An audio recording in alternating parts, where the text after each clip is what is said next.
د لاهور های کورټ د پاکستان تحریک انصاف مشر پخوانی وزیر اعظم عمران خان خلاف د دهشتګردۍ پاتو مقدمو کې د هغه حفاظتي ضمانت منظور کړو. د میډیا د ریپورت تر مخه د عمران خان خلاف په لاهور مقدمو کې د 200 په اسلام آباد کې درج مقدمو کې د مارچ د 23 نیټې پورې حفاظتي ضمانت منظور کړو. د ریپورت تر مخه عمران خان په هغه مقدمو په ضد لاهور های کورټ ته خواست کړو چې اته پکې د ترهګرۍ مقدمه وي.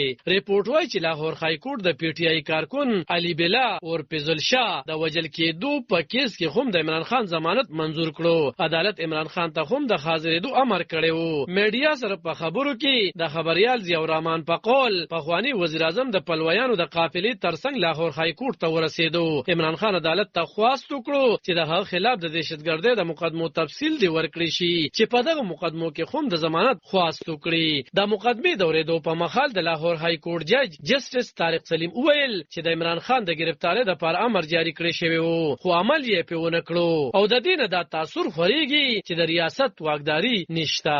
جج زیاته کړه چې بیا دې داسې ونه شي. د دې په جواب کې عمران خان وویل چې هغه ته معلومه و چې د مارچ په 13 په عدالت کې حاضرېږي. حکومتي مامورین د دومره زیات ځواکونو نه راغلل چې مثال یې نشته.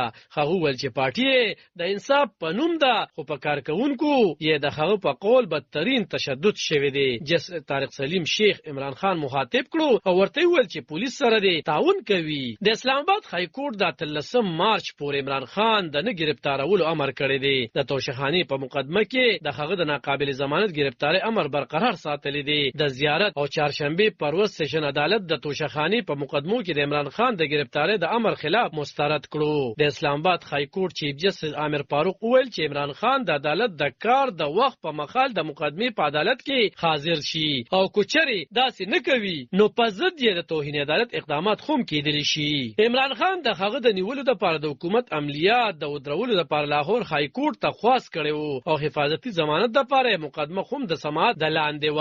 لاهور های کورټ د جمعې په ماسپښین خپل فیصله کې پولیس عمران خان ته د گرفتارولو نه منع کړو. د پاکستان الیکشن کمیشن تیر کال د اکتوبر په میاشت کې توشخانی په مقدمه کې عمران خان داین 110 120 او 103 مادو لاندې نه اخله ټاکلی وو. عمران خان د دې الزام سره مخامخ دی چې توشخانی نه د غستل شو تخپو ذکر یې د انتخاباتو په گوشوارو کې نه دی کړی. د پاکستان حکومتي مامورینو ته په سرکاري کچه ورکړې شوی تحفې په توشخانه کې ساتل کیږي. علب خان شیرپو دلبر نیوز 400 د لاهور.